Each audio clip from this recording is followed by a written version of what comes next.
Greetings from the ongoing apocalypse. Today we're going to talk about pricing. Pricing is a tricky business, and I'm not saying that maybe I have every answer, but I do think I have a few techniques that should help you come up with a price you can live with. So, pricing.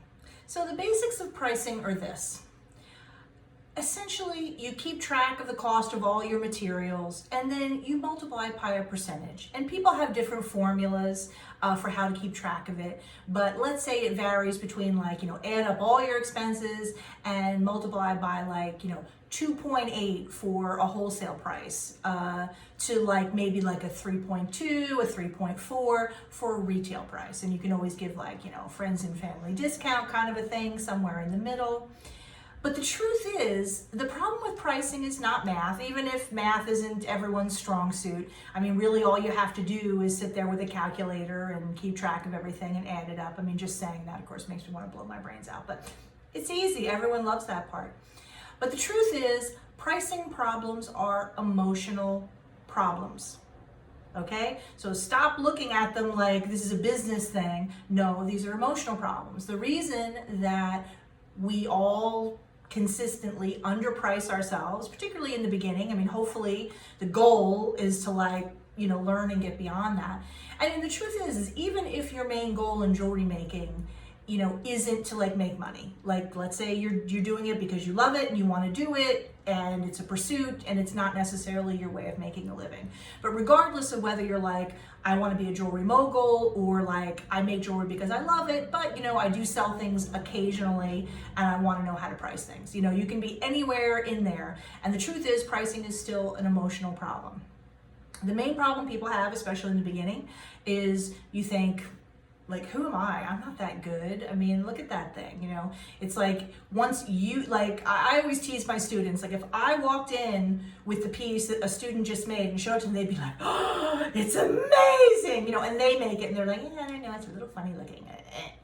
Do you know what I mean? A lot of it is about that perspective, that it's very hard to not be super critical of your own work. Hopefully, again, we learn to get past that a little bit. But mainly in the beginning, I feel like it's the whole imposter syndrome, right? Who am I? I'm saying that I can make these things, but it's really kind of held together with spit and luck. And, all the stones are probably going to fall out. And, that solder seam is a little funky looking. I mean, all I'm saying is whether those things are true to the external world or not, that's what's going on in your head. And it's really hard to sort of get beyond that and feel confident and price your work fairly. So a couple of ground rules, A, don't compare your prices to something mass produced, overseas that they're making by the factory full. When you're doing handmade work, there is no way you could even ever approach the price point of something mass produced, and you wouldn't want to. Basically it's a game you can't win, so don't even try. Okay, when you're comparing your prices to other people, compare it to other people who are in business, who are making a living selling jewelry and make the kind of work that you do, kind of handmade stuff and whatever. That can be helpful. Don't get me wrong, I'm not just saying, shop around and brace your prices on other people, but other people who are doing it for a living, you can usually be okay, those prices are probably reasonable. You know what I'm saying? In theory, they're in business, they're staying in business, one hopes. So it's a little bit helpful to use that to compare. You cannot compare yourself to a bunch of people on Etsy that, maybe they're making jewelry just because they want to, and they're thrilled just to get something out of the door and sell it for $10 or $15. And don't get me wrong, I'm not saying you have to be a mogul to sell your jewelry or be proud of what you make. I'm not. But what I'm saying is, regardless, it's handmade. This is not homemade. Do you know what I'm saying? It's something that you should be proud of and you should get a good price for, regardless if you're selling it to your mother. I'm not saying you can't give your mother a discount, but I'm just saying, it's that's the emotional issue that so many of us have to kind of push through to price our work fairly. is because it just raises intense emotional issues. I mean, and anyone I've ever helped with pricing, it's never been about, you know, how do I use a calculator? I don't know how to multiply. You know what I'm saying? It's about like, oh, but that can't be right, and that's too much. And, you know, and the truth is anyway, when you price your stuff too low, you're mad, A, and B, it doesn't even mean you'll sell more. I know one of my colleagues years ago was in a gallery and wasn't selling. And she's like, you know what? I literally think that I was like so eager to make sales that I really like underpriced it. And she raised all the prices, of course, and then everything started selling because people were like, oh yeah, this is something good. It's, you know, worth money. Like when it was cheaper than everything else, people had that sort of, it's like buying like $100 electronic, you know, you're like, you know something's wrong with this kind of a thing. So keep that in mind. I have a couple of foolproof techniques that I use that I teach to students to use. They're not so much about the numbers, but they're about, first you go through your numbers, you add everything up, and you multiply for a wholesale or a retail price. And then, you know, you can always make adjustments, like if you're casting something and you can reproduce it relatively easily, you know, maybe you can charge like a little less each, whereas if it's like incredibly like super handmade, tons of handwork and everything, that maybe you charge a little more. You know, those are all the little variations that when you make a piece, you can kind of consider once you come up with a range of prices, you know, like a range, you can kind of go, okay, well, I could make this again relatively easily, so like it doesn't need to be as much, or it's a real fucking pain in my ass to make, maybe I'll charge more for it, etc., etc. But here are the two techniques which have nothing to do with numbers. Imagine your finished piece in one hand, and imagine a check for the asking price in the other hand. If you take away the piece, are you like, yeah, I'm gonna buy some stones and I'm gonna get some stuff and I'm gonna go out and have a drink? You know, are you like all happy and excited? Or is your first thought like, oh, I worked so hard on that piece? Bing, you underpriced. The truth is, the answer's in there. The answer is in your gut. You know if you've underpriced. If you imagine the piece gone and just the check for the asking price, and you're not happy and excited, you didn't charge enough. And you know that already. You literally just have to ask yourself that question and you'll have the answer.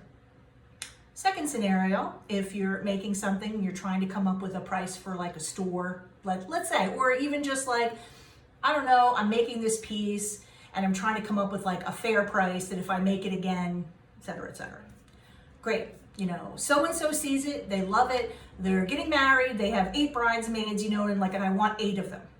You know, are you like, yeah, I'm gonna get some stones and some stuff, and then I'm gonna party a whole lot, you know, like that? Or again, are you like, oh, fuck. If you say fuck, you underpriced yourself. I'm telling you, you already know the answers to these questions. It's just about finding an easy way to get to them, if you know what I mean. Generally speaking, everybody underprices in the beginning, and hopefully you get over it, you know?